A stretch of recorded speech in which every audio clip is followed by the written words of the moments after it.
eh. Ginera ko ang kaklase ko. Walang poise-poise. Bawal magsabi ng hindi maganda ang aking superstar. At milyon-milyon kaming katulad ko para kay Nora.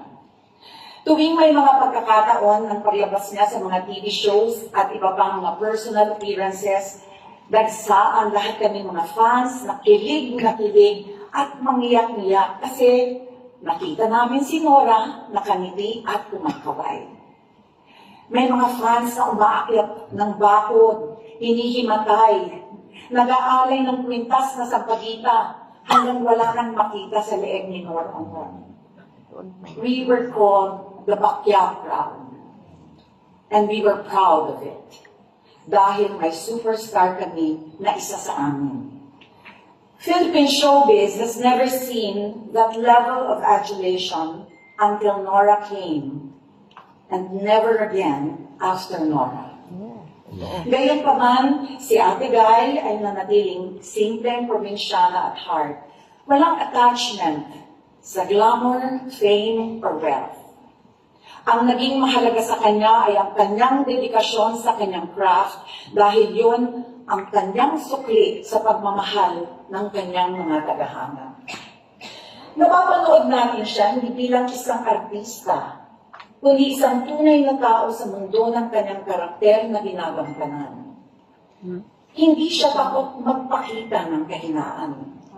Hindi siya takot pumangit. Maaari ring hindi takot sa sasabihin ng mga kritiko o detractors. Binibigay niya ang lahat.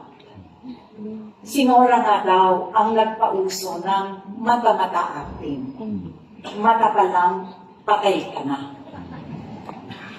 Sa Himala, ako ang producer at siya naman si Elsa. Unang beses ko siyang nakatrabaho sa movie na ito at nakita ko kung paano ang katahimikan niya ay mas malakas pa sa sigaw. Walang camera tricks, walang mabigat na musical scoring, walang kaartehan. Pero nung pumasok na ang eksena, ayan na, ibang Nora na. Biglang lumalim ang tingin, o nag-iba ang paghina, o konting timpik ng boses. She didn't act, she transformed. Ang gumaganap kay Nora ay hindi mukha o katawan, kundi ang kaluluwa. There is something about her that cannot be explained by technique alone. She is raw, she is real, she is authentic. She doesn't act, she becomes, she transforms.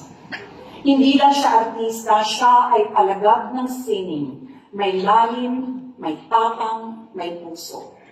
It was part of her process, her magic, her madness. Alam mo, may